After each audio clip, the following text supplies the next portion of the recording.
Voilà, merci beaucoup pour ce matin dans ce culte. Et j'aimerais maintenant tout de suite apporter la parole de Dieu qui le Seigneur a mis dans mon cœur. Je vous inviterai à ouvrir votre Bible, aussi bien votre cœur, dans le livre de Romains chapitre 4, le verset 13 à 25.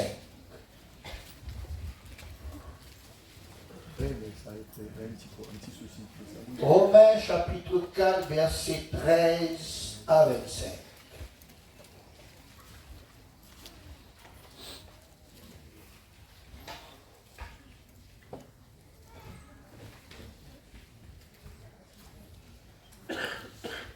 En effet, ce n'est pas par la loi que l'héritage du monde a été promis à Abraham ou à sa postérité.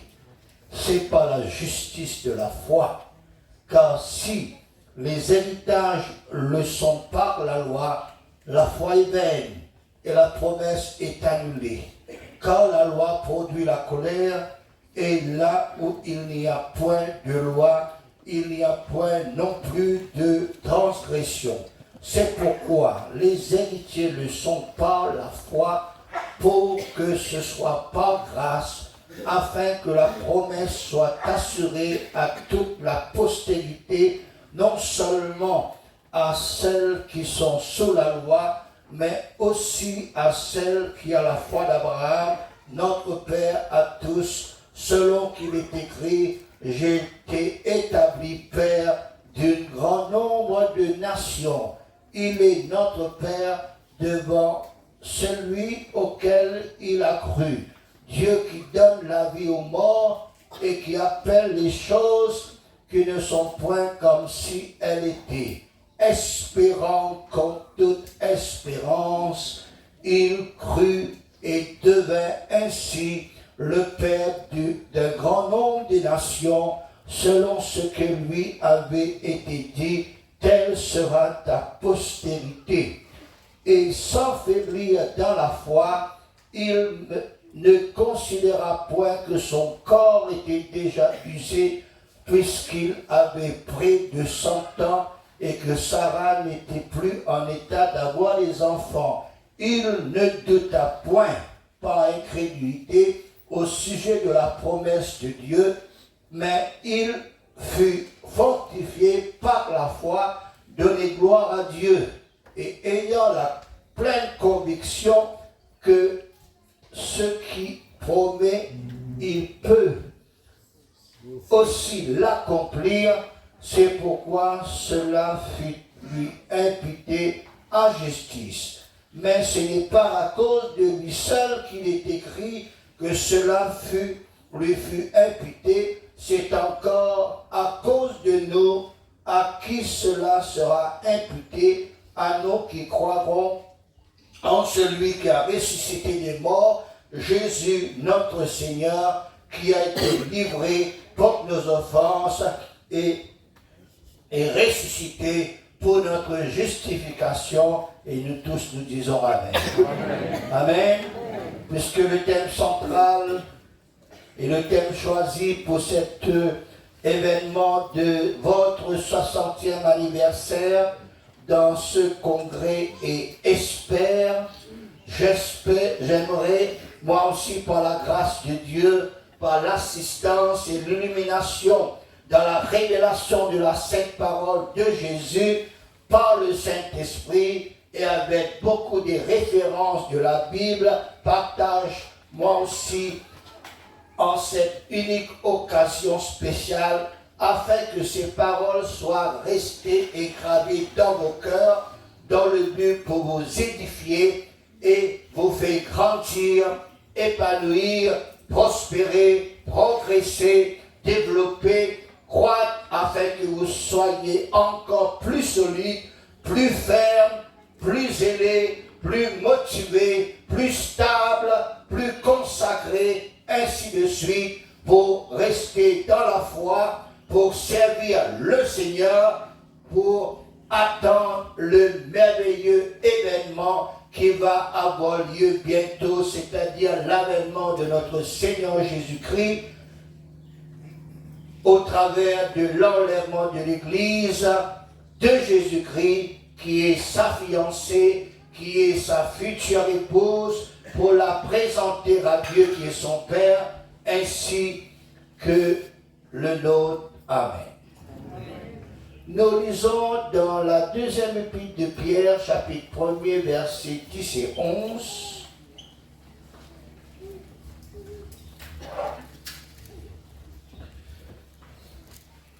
De Pierre, chapitre 1er, versets 10 et 11. C'est pourquoi, frères, appliquez-vous de temps pour plus à affermir votre vocation et votre élection, car en faisant ainsi, vous ne broncherez jamais. C'est ainsi en effet que l'entrée dans le royaume éternel de notre Seigneur et Sauveur Jésus-Christ vous sera pleinement accordée. Amen. Fin de citation.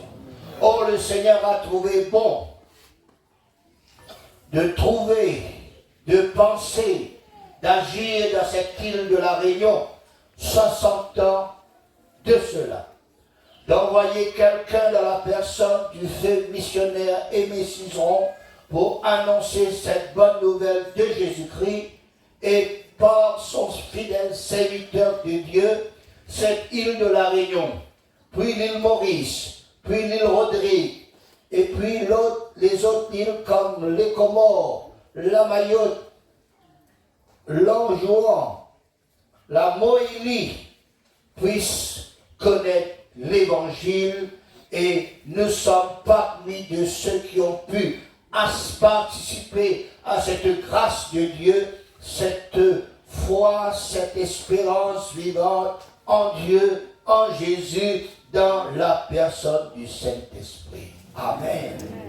Dans le livre d'Éphésiens, chapitre 1er, versets 13 à 14, il nous est dit ainsi, Éphésiens 1er, 13 à 14, en lui veut dire en Jésus-Christ, vous aussi, après avoir entendu la parole de la vérité, l'évangile de votre salut, en lui vous avez cru et vous avez été scellés du Saint-Esprit qui avait été promis, lequel est un gage de notre héritage pour la rédemption de ceux que Dieu s'est acquis à la louange de sa gloire. Amen. Fin de citation.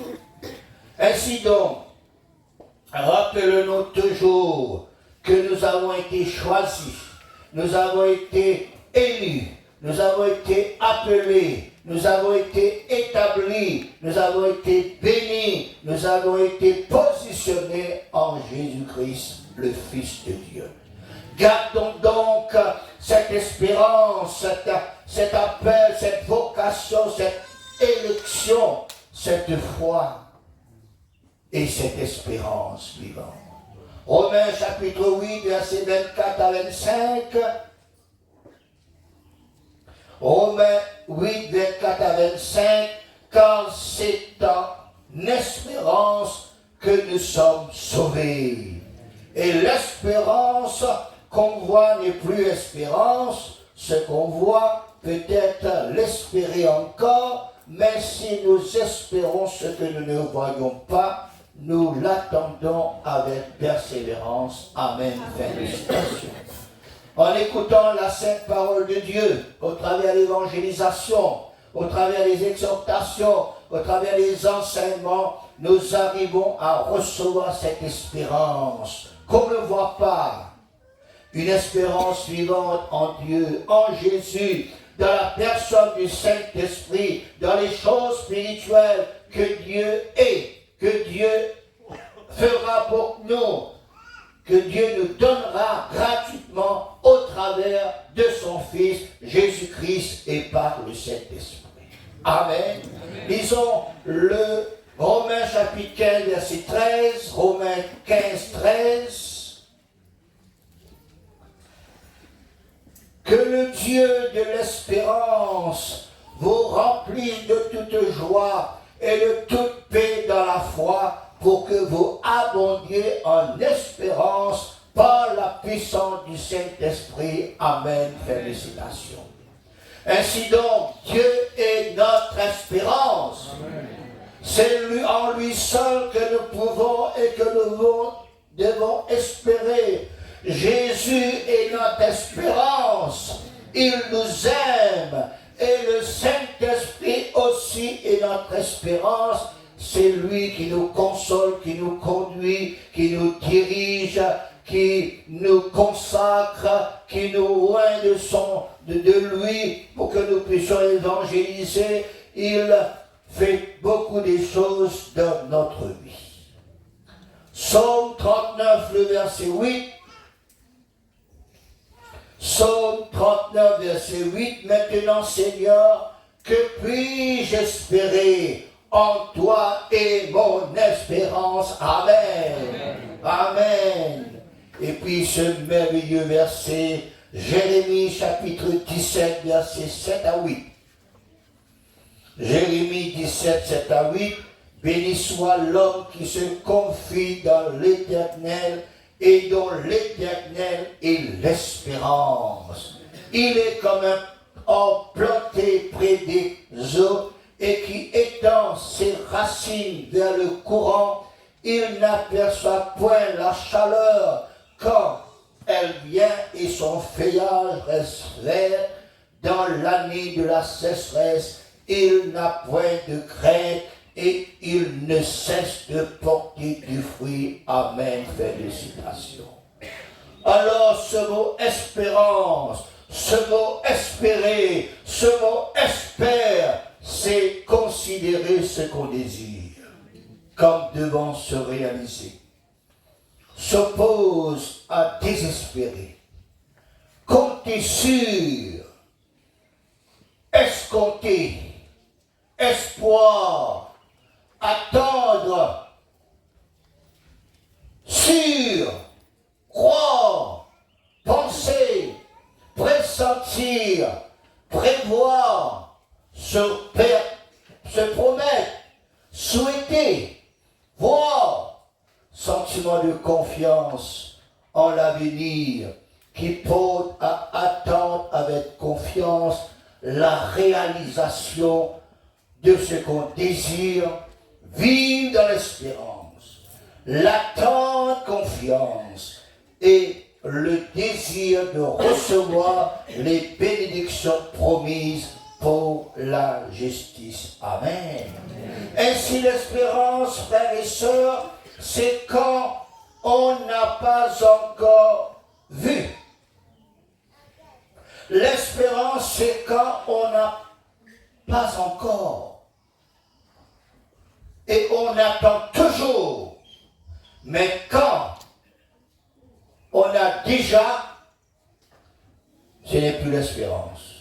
C'est l'accomplissement de cette espérance. C'est le résultat de l'espérance. C'est l'achèvement de l'espérance. Quand on a ou n'espère plus, on doit remercier Dieu. On doit le rendre grâce. On doit le glorifier. On doit être content de la chose qu'on espère beaucoup, longtemps.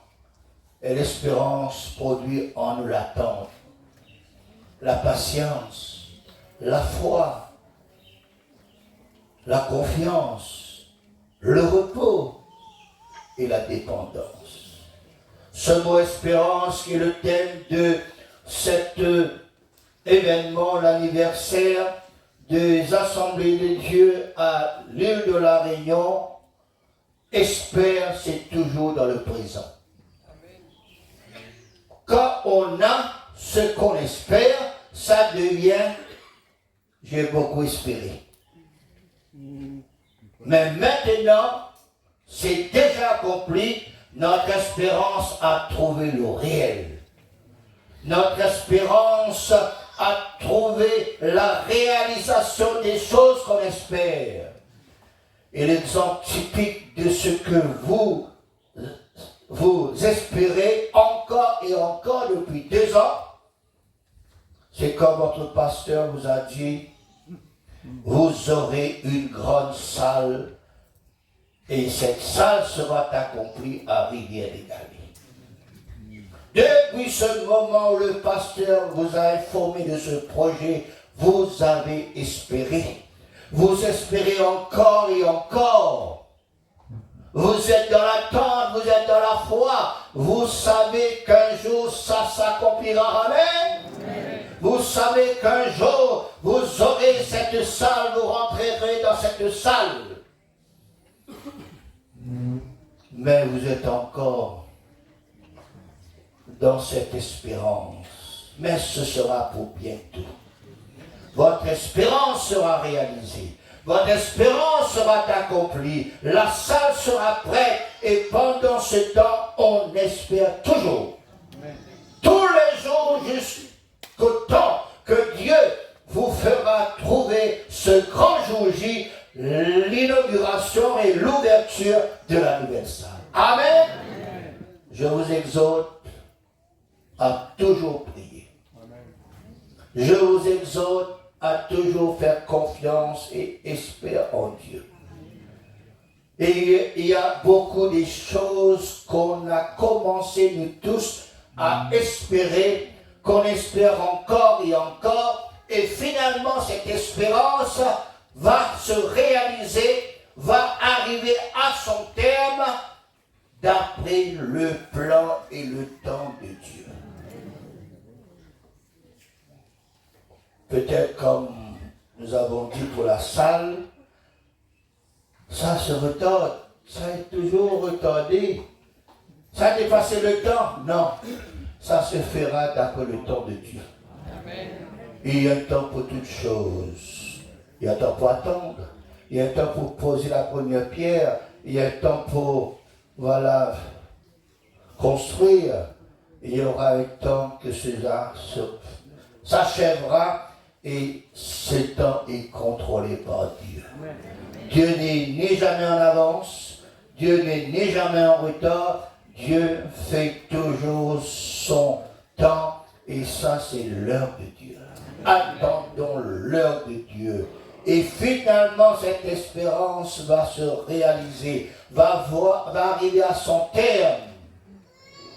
Vous savez, il y a beaucoup de personnes qui ont espéré et qui ont été récompensés. Je cite 2 ou 3 personnages de la Bible, pour que vous puissiez avoir quand même non seulement un modèle, mais vous pouvez faire ce que ces gens ont fait dans l'attente, dans l'espérance. Les 2 premières personnes, c'est Abraham et Sarah.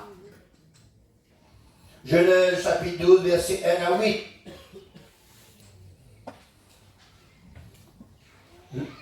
Ok, ça fait. L'Éternel dit à Abraham, va-t'en de ton pays, de ta patrie et de la maison de ton père, dans le pays que je te montrerai, je ferai de toi une grande nation. Je te bénirai, je rendrai ton nom grand et tu seras une source de bénédiction. Je bénirai ceux qui te béniront et je maudirai ceux qui te maudiront. Et toutes les familles de la terre seront bénies en toi. Abraham partit comme l'Éternel le lui avait dit, et l'autre partit avec lui. Abraham était âgé de 75 ans lorsqu'il sortit de Charan.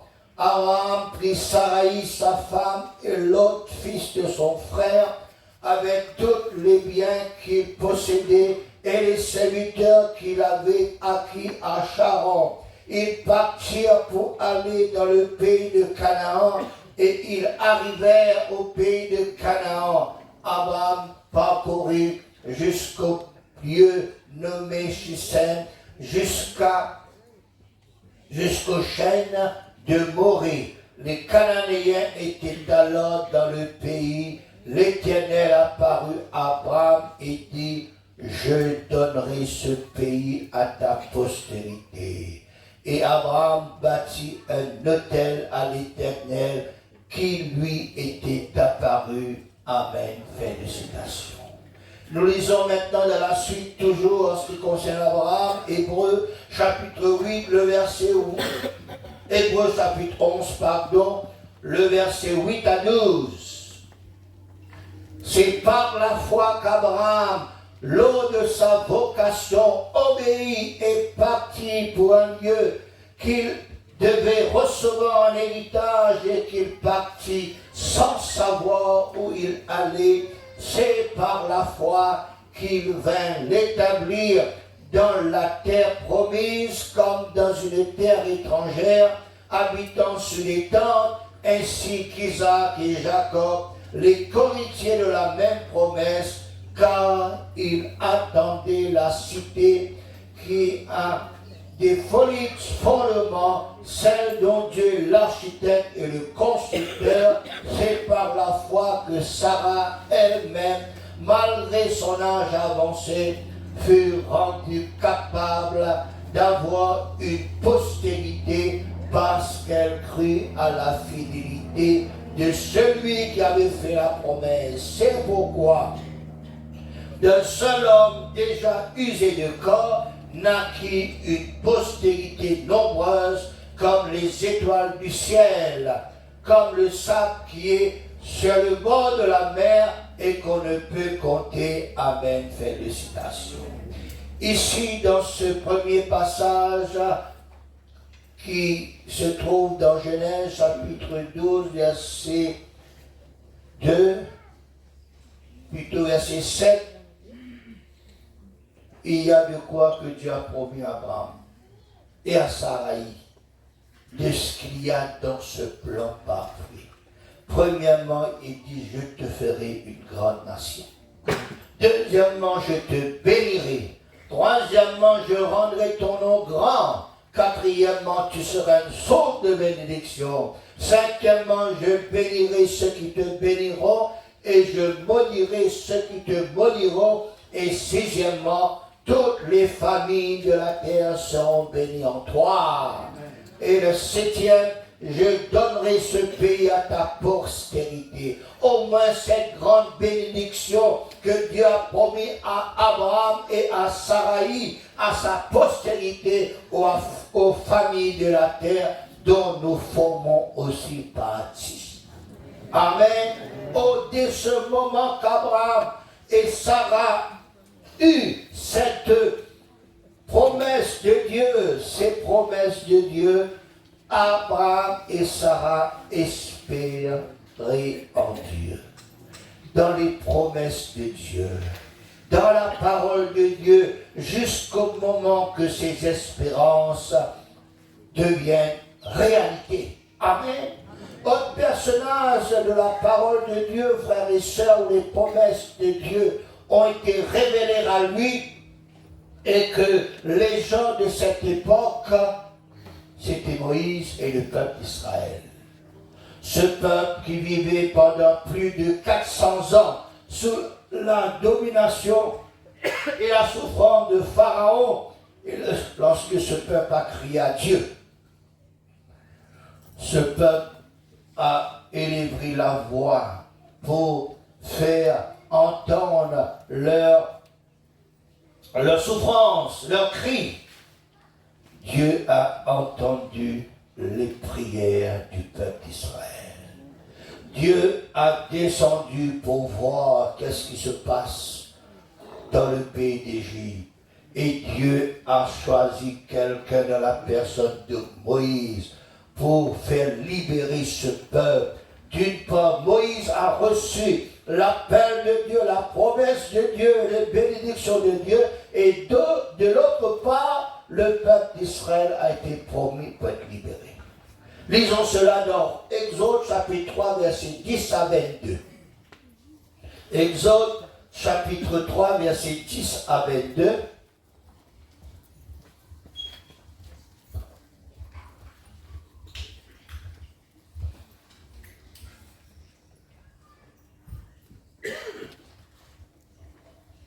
Maintenant, va, je t'enverrai auprès de Pharaon, et tu feras sortir d'Égypte mon peuple, les enfants d'Israël. Moïse dit à Dieu, qui suis-je pour aller vers Pharaon et pour faire sortir d'Égypte les enfants d'Israël? Dieu dit, je serai avec toi. Et ceci sera pour moi le signe que c'est moi qui t'envoie. quand tu auras fait sortir d'Égypte le peuple, vous servirez Dieu sur cette montagne. Moïse dit à Dieu, j'irai donc vers les enfants d'Israël et je leur dirai, le Dieu de vos pères m'envoie vers vous, mais s'ils me demandent quel est son nom, que leur répondrai-je? Dieu dit à Moïse, je suis celui qui suis, et il ajouta, c'est ainsi que tu répondras aux enfants d'Israël. Celui qui s'appelle je suis m'a envoyé vers vous. Dieu dit encore à Moïse, tu parleras ainsi aux enfants d'Israël. L'Éternel, le Dieu de vos pères, le Dieu d'Abraham, le Dieu d'Israël, l'Éternel, le Dieu de vos pères m'envoie vers vous. Dieu dit encore à Moïse, tu parleras ainsi aux enfants d'Israël. L'Éternel, le Dieu de vos pères, le Dieu d'Abraham, le Dieu d'Isaac et le Dieu de Jacob m'envoie vers vous. Voilà mon nom pour l'éternité. Voilà mon nom pour l'éternité. Voilà mon nom de génération en génération. Va, rassemble les anciens d'Israël et dis-leur, l'Éternel, le Dieu d'Abraham, d'Isaac et de Jacob, il a dit, je vous ai vu et j'ai vu, et j'ai dit, je vous ferai monter de l'Égypte, à vous qui souffrez dans le pays de Cananéens, de Hétiens, des Amoréens, des Phérésiens, des Étiens et des Jubésiens, dans un pays où coule le lait et le miel. Ils entendront ta voix et tu iras, toi et les anciens d'Israël, auprès du roi d'Égypte, et vous leur direz, l'Éternel, le Dieu des Hébreux, nous a paru, permets-nous de faire 3 journées de marche dans les déserts pour offrir des sacrifices à l'Éternel notre Dieu. Je sais que le roi d'Égypte ne vous laissera point aller si ce n'est pas une main puissante. J'étendrai ma main et je frapperai l'Égypte par toutes sortes de prodiges et que je ferai au milieu d'elle. Après quoi, il vous laisserait aller. Je ferai même trouver grâce à ce peuple aux yeux des Égyptiens. Et quand vous partirez, vous ne partirez point à vide. Chaque femme demandera à sa voisine et celle qui demeure dans sa maison des vases d'argent, des vases d'or et des vêtements que vous mettrez sur vos fils et vos filles, et je vous dépouillerai les Égyptiens. Amen. Félicitations. Ainsi donc, Dieu avait des plans magnifiques et des plans parfaits, spécifiques pour Moïse et pour le peuple d'Israël. Leurs prières, leurs lamentations, leurs cris sont montés vers Dieu et Dieu s'est descendu pour voir. Dieu a établi un homme du nom de Moïse et Dieu a délivré le peuple d'Israël. Amen. Le peuple d'Israël avait l'espérance envers ce Dieu. Nous lisons aussi dans Hébreux chapitre 11 verset 24.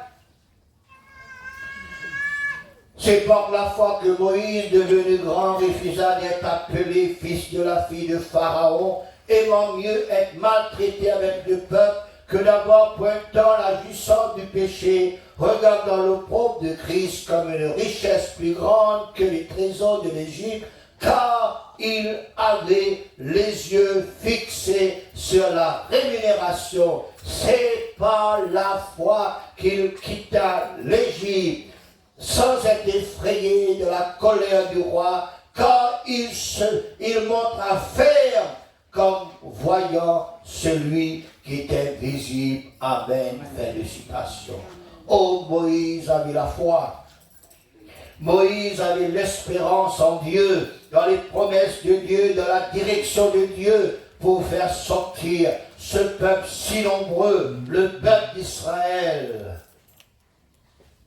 Oh, il y avait beaucoup de ceux qui espéraient en l'Éternel. Mais le temps va nous manquer pour rentrer en plein détail. Avant de citer encore quelques versets de la Bible qui nous encouragent d'espérer en Dieu, j'aimerais attirer l'attention sur Abraham encore, de son espérance. Relisons dans Romains chapitre 4, verset 18. Romains 4, 18. Espérant qu'en toute espérance, il, c'est-à-dire Abraham, crut en sorte qu'il devient père d'un grand nombre de témoins. Amen. Félicitations. Espérance comme toute espérance, que cela veut dire? Cela veut dire croire au-delà de la raison.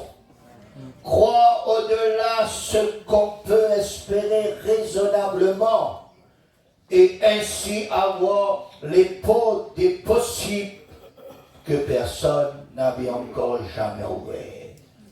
C'est aussi l'expression, l'attitude de quelqu'un ou de quelqu'une qui cultive une foi inébranlable en un avenir meilleur et incite à ne pas abandonner l'espoir, l'espérance, même quand tout semble perdu.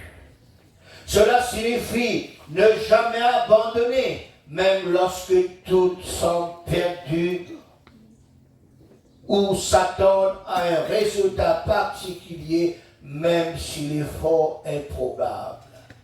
C'est ça ce que les chrétiens, les églises, frères et sœurs, bien raffermis dans la foi, doivent avoir. Une espérance, mais aussi une espérance comme toute espérance. Et ça nous rendra inébranlables. Nous lisons dans Hébreux, chapitre 12, verset 28. Nous sommes près à la fin du message. Hébreux 12, 28, c'est pourquoi, recevant un royaume inébranlable, montrons notre reconnaissance en rendant à Dieu culte, qu'il lui soit agréable avec piété et avec crainte, car notre Dieu est aussi un fait dévérant. Amen. Félicitations. Nous lisons aussi dans Romains chapitre 15, verset 13, que le Dieu de l'espérance vous remplit de joie et de toute paix dans la foi, pour que vous abondiez en espérance par la puissance du Saint-Esprit. Amen. Félicitations. Romains chapitre 12, verset 12. Réjouissez-vous en espérance. Amen. Ma prière, mon vœu pour vous tous. À l'occasion de votre 60e anniversaire de l'Assemblée de Dieu de l'île de la Réunion, se trouve dans Job chapitre 6, verset 8. Job 6, 8. Puisse mon vœu s'accomplir et Dieu veille réaliser mon espérance. Jérémie 31, 17, avant-dernier verset. Il y a de l'espérance pour ton avenir. Pour ton avenir, veut dire pour les enfants, pour les adolescents, pour les jeunes, pour les adultes, pour les maris, pour les femmes, pour la famille, pour les parents, pour l'église de Sainte-Thérèse, pour l'église de la rivière de Galée, pour l'église de l'île Maurice, pour l'église de Rochebois, dit l'Éternel, tes enfants reviendront dans leur territoire. Amen. Félicitations. Et un dernier verset, Hébreux 6, 19. Hébreux 6, 19. Cette espérance, nous la possédons comme une angle de l'âme sûre et solide. Amen. Félicitations. Ainsi donc, frères et sœurs, espère en Dieu. Espère pour les nouvelles choses que Dieu va faire encore. espère dans ce plan parfait, espère dans ces projets qui sont à vous. Espère dans cette inauguration de votre salle, nouvelle salle. Espère aussi ici à Sainte-Thérèse, que Dieu fasse encore son œuvre. Jésus, espoir du monde. Jésus, espoir de la rivière de Galilée. Jésus, espoir de Sainte-Thérèse. Jésus, espoir de l'île Maurice. Jésus, espoir de Rochefort. Espère, espère, espère, toujours espère. Amen. Prions le Seigneur, remercions le Seigneur pour sa parole ce matin. Alléluia. Oh, combien nous t'aimons, Seigneur. Combien nous réalisons, Seigneur, que toute vraie espérance, oui, permanente, Seigneur, continuelle et de toi, Seigneur. Oh, ce matin, merci pour ta sainte et glorieuse parole, Seigneur. Merci pour cette parole pleine d'espérance. Merci pour ce Dieu d'espérance. Merci pour ce Jésus. Merci, Seigneur, pour le Saint-Esprit. Merci, Seigneur. Nous te bénissons ton nom. Nous te donnons gloire, Seigneur. Nous te disons merci encore. Merci, Seigneur. Toutes les îles espèrent en toi, Seigneur. Alléluia. Toutes les îles espèrent en toi, Seigneur. Parce que tu es le Dieu de notre espérance. Parce que tu es l'espoir du monde, Seigneur. Loué sois-tu ce matin. Loué sois-tu ce matin. Loué sois-tu ce matin. Merci, Jésus. Merci, Seigneur. Merci, mon maître, Seigneur. Merci.